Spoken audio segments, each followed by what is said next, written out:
Hello दोस्तों, स्वागत है आप सभी का हमारे YouTube channel free online teaching one में। तो स्टूडेंट, आज की इस वीडियो में हम प्री बोर्ड परीक्षा पेपर 2021-22 कक्षा 10वीं विषय इलेक्ट्रॉनिक्स एंड हार्डवेयर का कंप्लीट सॉल्यूशन देखने वाले हैं। तो वीडियो के साथ अंत तक बने रहिए।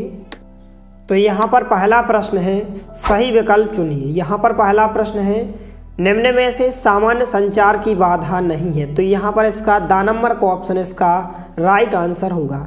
इसके बाद प्रश्नांक 2 है, मौखिक संचार का उदाहरण है। तो यहाँ पर सा नंबर का ऑप्शन इसका राइट आंसर होगा, फोन में बातचीत। इसके बाद यहाँ पर तीसरा प्रश्न है, डॉक्यूमेंट को कॉपी करने की शॉर्टकट की है। तो यहाँ पर Ctrl+C अर्थात आ नंबर का ऑप्शन इसका राइट आंसर होगा। इसके बाद यहाँ पर चौथा प्रश्न है, फाइल और फोल्डर को कंप्यूटर से हटाने के लिए करना चाहिए। तो क्या करना चाहिए? डिलीट करना चाहिए। तो आ नंबर का ऑप्शन इसका राइट आंसर होगा। इसके बाद यहाँ पर पांचवा प्रश्न है, MCB का पूर्ण रूप क्या है? तो यहाँ पर आ नंबर का ऑप्शन इसका राइट आंसर होगा, मिनी सर्किट ब्रेकर। तो इस प्रकार से प्रश्नांक 1 के सभी प्रश्नों के आंसर हो जाएंगे। इनको आप अच्छे से नोट कर लें। इसके बाद यहाँ पर प्रश्नांक 2 है, खाली स्थान भरिए। आ नंबर का खाली स्थान है, मोटर खाली स्थान के सिद्धांत में कार्य करती है। तो विद्युत चुम्बकीय प्रेरण के सिद्धांत पर कार्य करती है। तो आ नंबर के खाली स्थान का आंसर विद्युत चुम्बकीय प्रेरण हो जाएगा। बा नंबर का खाली स्थान है, रिमर खाली स्थान का प्रकार है। तो हेड रीमर का प्रकार होता है। इसके बाद सा नंबर का खाली स्थान है, गीजर विद्युत ऊर्जा को किस ऊर्जा में परिवर्तित करता है? तो यहाँ पर ऊष्मीय ऊर्जा में परिवर्तित करता है। तो सा नंबर के खाली स्थान का आंसर यहाँ पर ऊष्मीय हो जाएगा। इसके बाद दा नंबर के खाली स्थान का जो आंसर होगा यहाँ पर विकिपीडिया हो जाएगा। इसके बाद ई नंबर का खाली स्थान है, माइक्रोवेव ओवन में माइक्रोवेव को गाइड करने के लिए खाली स्थान का उपयोग किया जाता है। तो इस प्रकार से ककिया इसका आंसर हो जाएगा। तो इस प्रकार से प्रश्नांक 2 के सभी खाली स्थान के आंसर हो जाएंगे। इनको आप अच्छे से नोट कर लें। इसके बाद यहाँ पर प्रश्नांक 3 है, सही जोड़ियाँ मिलाइए। तो यहाँ पर आ नंबर में दिया गया है सर्किट ब्रेकर। तो इसका जो आंसर होगा इससे हो जाएगा दूसरे नंबर के ऑप्शन से सर्किट संरक्षण डिवाइस। इसके बाद बा नंबर में दिया गया है मिक्सर। तो मिक्सर क्या होता है? यहाँ पर वेट ग्राइंडिंग जार होता है। 5वें नंबर से आपको मिला देना है। इसके बाद सा नंबर में दिया गया है OLP। तो इससे आपको पहले नंबर के ऑप्शन से मिलाना है, ऑटो ओवरलोड प्रोटेक्टर। इसके बाद दा नंबर में दिया गया है कुकिंग कैविटी। तो इसका जो आंसर होगा यहाँ पर तीसरे नंबर का ऑप्शन होगा, माइक्रोवेव ओवन। इसके बाद जो लास्ट दिया गया थर्मोस्टेट। तो यहाँ पर इसका जो आंसर हो जाएगा चौथे नंबर से मिला देना है, तापमान नियंत्रक। तो इस प्रकार से आपकी सही जोड़ियों के आंसर हो जाएंगे। इनको आप अच्छे से नोट कर लें। इसके बाद यहाँ पर प्रश्नांक 4 है, सत्य असत्य बताइए। आ नंबर का प्रश्न है, फ्यूज तार का गलनांक कम होता है। तो यह कथन सत्य हो जाएगा। बा नंबर का प्रश्न है, मोटर विद्युत ऊर्जा को यांत्रिक ऊर्जा में परिवर्तित करती है। तो यह कथन भी आपका सत्य हो जाएगा। सा नंबर का प्रश्न है, मोटर खराब होने पर मिक्सर या ग्राइंडर में कंपन होता है। तो यह कथन असत्य हो जाएगा। इसके बाद यहाँ पर दा नंबर का प्रश्न है, जूसर बेस को साफ करने के लिए इसे पानी में डुबाकर रखें। तो यह कथन आपका सत्य हो जाएगा। इसके बाद लास्ट क्वेश्चन दिया गया है, माइक्रोवेव ओवन में खाना बनाने में बहुत समय लगता है। तो यह कथन आपका असत्य हो जाएगा। तो इस प्रकार से आपके सभी वस्तुनिष्ठ प्रश्नों के आंसर हो जाएंगे। इनको आप अच्छे से नोट कर लें। इसके बाद यहाँ पर प्रश्नांक 5 है, तनाव प्रबंधन का महत्व लिखिए। यह आपको 3 अंक में पूछा गया है, इसलिए आपको अच्छे से लिखना है। तो आइए यहाँ पर हम इसका आंसर देखते हैं। तो इस प्रकार से आया आपके प्रश्नांक 5 का आंसर हो जाएगा तनाव प्रबंधन। तो आपको यहाँ से लेकर यहाँ तक इस प्रश्न के आंसर को आपको अच्छे से लिख लेना है। तो आप वीडियो को रोककर या फिर आप स्क्रीनशॉट लेकर इस प्रश्न के उत्तर को आप अच्छे से लिख सकते हैं। इसके बाद यहाँ पर प्रश्नांक 6 है, स्थायी विकास को परिभाषित कीजिए। तो हम इस प्रश्न के आंसर को देखने वाले हैं। तो इस प्रकार से आपके प्रश्नांक 6 का आंसर हो जाएगा स्थायी विकास। इस प्रकार से आपको यहाँ से लेकर यहाँ तक इस प्रश्न के आंसर को आपको अच्छे से लिख लेना है। इसके बाद यहाँ पर प्रश्नांक 7 है, फ्यूज क्या है? तो हमें इसका आंसर देखने वाले हैं। तो इस प्रकार से प्रश्न क्रमांक 7 का आंसर हो जाएगा। आपको यहाँ से लेकर यहाँ तक इस प्रश्न के आंसर को आपको अच्छे से लिख लेना है। इसके बाद यहाँ पर प्रश्न क्रमांक 8 है, माइक्रोवेव ओवन क्या है? तो हमें इस प्रश्न का आंसर देखने वाले हैं। तो इस प्रकार से यह आपके प्रश्न क्रमांक 8 का आंसर होगा। आपको यहाँ से लेकर यहाँ तक इस प्रश्न के आंसर को आपको अच्छे से लिख लेना है। इसके बाद यहाँ पर प्रश्न क्रमांक 9 है, विद्युत खतरा को परिभाषित कीजिए। तो हम इस प्रश्न का आंसर देखने वाले हैं, तो वीडियो के साथ अंत तक बने रहिए। तो इस प्रकार से यह आपके प्रश्न क्रमांक 9 का आंसर हो जाएगा। आपको यहाँ से लेकर यहाँ तक इस प्रश्न के आंसर को आपको अच्छे से लिख लेना है। इसके बाद यहाँ पर प्रश्न क्रमांक 10 है, फ्लेमिंग का बाएं हाथ का नियम लिखिए। यह आपका 5 अंक का क्वेश्चन है, इसलिए आपको अच्छे से लिखना है। तो इस प्रकार से आपके प्रश्न क्रमांक 10 का आंसर हो जाएगा, फ्लेमिंग के बाएं हाथ का नियम, या इसी को हम कहते हैं फ्लेमिंग लेफ्ट हैंड रूल। तो सबसे पहले आपको यहाँ से लेकर यहाँ तक आप चाहें तो इस चित्र को भी बना सकते हैं, क्योंकि यह क्वेश्चन आपको 5 अंक में पूछा गया है। फिर इसके बाद आप यहाँ से लेकर यहाँ तक इस प्रश्न के आंसर को आप अच्छे से नोट कर लें। इसके बाद यहाँ पर प्रश्न क्रमांक 11 है, लिखित संचार और मौखिक संचार को लिखिए। तो हम इस प्रश्न के आंसर को देखने वाले हैं। तो इस प्रकार से यह आपके प्रश्न क्रमांक 11 का आंसर हो जाएगा। सबसे पहले आपको मौखिक संचार के बारे में लिखना है, तो आपको यहाँ से लेकर यहाँ तक, फिर इसके बाद यह आपका लिखित संचार होगा, तो यहाँ तक आप लिख सकते हैं इस प्रकार से। तो यह आपके प्रश्न क्रमांक 11 का आंसर हो जाएगा। इसको आप अच्छे से नोट कर लें। इसके बाद यहाँ पर प्रश्न क्रमांक 12 है, कंप्यूटर के हार्डवेयर और सॉफ्टवेयर को समझाइए। तो हम इस प्रश्न का आंसर देखने वाले हैं। तो इस प्रकार से यह आपके प्रश्न क्रमांक 12 का आंसर हो जाएगा। सबसे पहले आपको यहाँ से लेकर आपको यहाँ तक लिखना है। फिर इसके बाद यहाँ पर थोड़ा सा नीचे दिया गया है, तो आप इस प्रकार से आप इस प्रश्न के आंसर को आप यहाँ तक लिख सकते हैं। तो इस प्रकार से आप वीडियो को रोककर या फिर आप स्क्रीनशॉट लेकर इन सभी प्रश्नों के आंसर को आप अच्छे से लिख सकते हैं। इसके बाद नेक्स्ट क्वेश्चन है यहाँ पर प्रश्न क्रमांक 13, एक उद्यमी के कार्य लिखिए। तो हम इस प्रश्न का आंसर देखने वाले हैं। तो इस प्रकार से यह आपके प्रश्न क्रमांक 13 का आंसर हो जाएगा। इस प्रकार से उद्यमी के कार्य हो जाएंगे। तो इस प्रकार से आप इन कार्यों को यहाँ तक लिख सकते हैं। इसके बाद यहाँ पर प्रश्न क्रमांक 14 है, माइक्रोवेव ओवन का सिद्धांत बताइए। तो हम इस प्रश्न का आंसर देखने वाले हैं।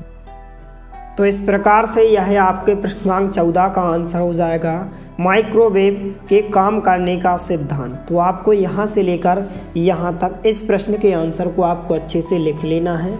आप चाहें तो यहाँ पर इसका ब्लॉक आरेख भी बना सकते हैं। तो इस प्रकार से आपके प्रश्न क्रमांक 14 का आंसर हो जाएगा।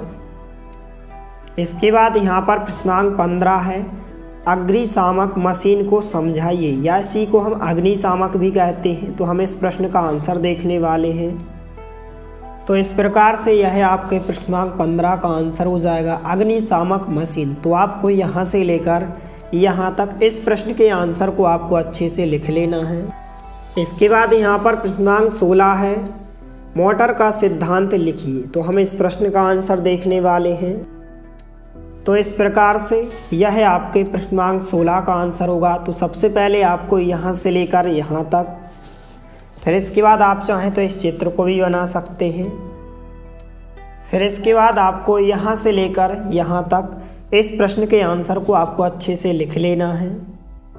इसके बाद यहाँ पर प्रश्न क्रमांक 17 है, मिक्सर या ग्राइंडर की समस्या और उनका निवारण लिखिए। कोई 5 लिखना है। तो हम इस प्रश्न का आंसर देखने वाले हैं।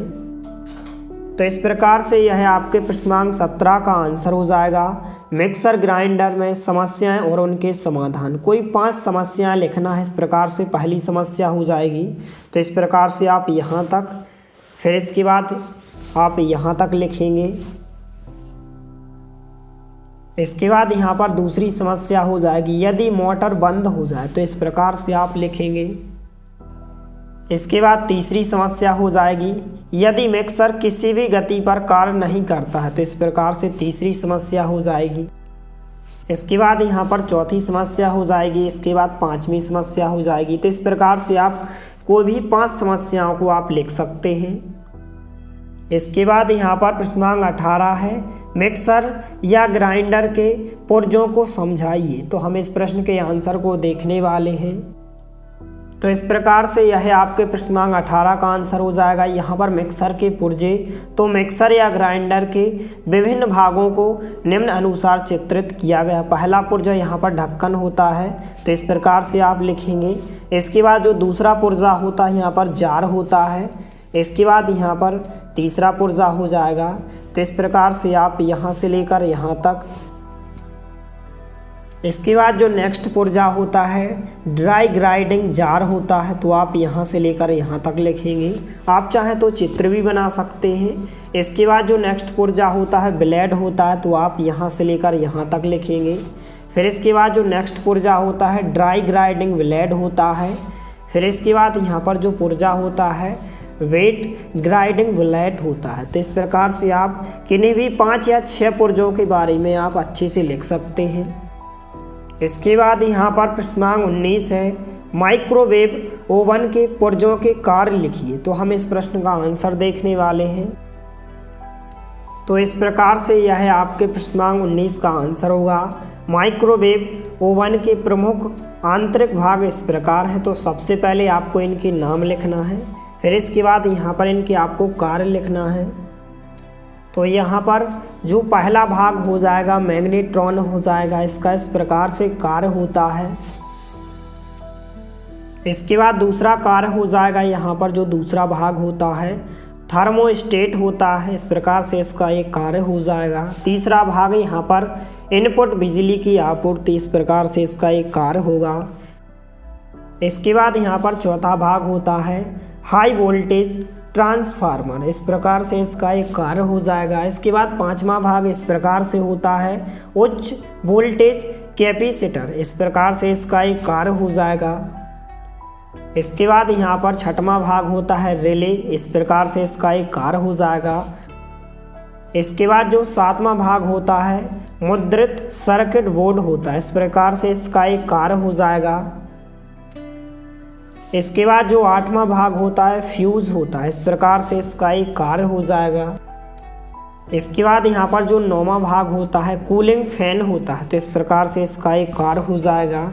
यहाँ पर आप सौंपे गए कार्य भी लिख सकते हैं, इस प्रकार से 3 कार्य दिए गए हैं। तो इस प्रकार से आपके प्रश्नांक 19 का आंसर हो जाएगा। इसको आप अच्छे से नोट करें और वीडियो को ज़्यादा से ज़्यादा अपने दोस्तों के साथ शेयर करना है ताकि सभी को इसका सॉल्यूशन उपलब्ध हो सके।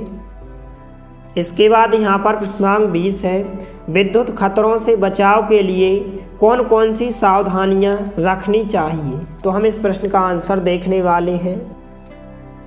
तो इस प्रकार से यह आपके प्रश्नांक 20 का आंसर होगा। सबसे पहले आपको यहाँ से लेकर यहाँ तक, फिर इसके बाद यहाँ पर फर्स्ट पॉइंट में इस प्रकार से हो जाएगा कि कार्ड और तारों पर ध्यान दें, इस प्रकार से सावधानी हो जाएगी। यहाँ से लेकर यहाँ तक आप लिखें। इसके बाद यहाँ पर दूसरी सावधानी हो जाएगी उचित व्यक्तिगत सुरक्षा उपकरण पहने, तो आपको यहाँ से लेकर यहाँ तक लिखना है। इसके बाद यहाँ पर तीसरे पॉइंट में आपको लिखना है गर्मी स्रोतों के आसपास सावधानी बरतें, तो आपको यहाँ से लेकर यहाँ तक लिखना है। इसके बाद चौथे पॉइंट में आपको इस प्रकार से लिखना है जब एक पैनल या उपकरण के आसपास सफाई करते समय सावधानी बरतें, तो इस प्रकार से आप यहाँ से लेकर यहाँ तक लिख सकते हैं। फिर इसके बाद चित्रों और लिखित निर्देशों का पालन करें, इस प्रकार से आपको यहाँ से लेकर यहाँ तक। फिर इसके बाद आपको यहाँ से लेकर यहाँ तक लिखना है। तो इस प्रकार से आप कोई भी 6 या 7 सावधानियों को अच्छे से लिख सकते हैं। तो इस प्रकार से आपके सभी प्रश्नों के आंसर हो जाएंगे। इनको आप अच्छे से नोट कर लें। यदि वीडियो पसंद आए तो प्लीज़ लाइक कीजिए, दोस्तों के साथ शेयर कीजिए और यदि आपने हमारे चैनल को सब्सक्राइब नहीं किया है तो प्लीज़ सब्सक्राइब कीजिए। धन्यवाद। मिलते हैं अगले वीडियो में, तब तक के लिए जय हिंद, वंदे मातरम।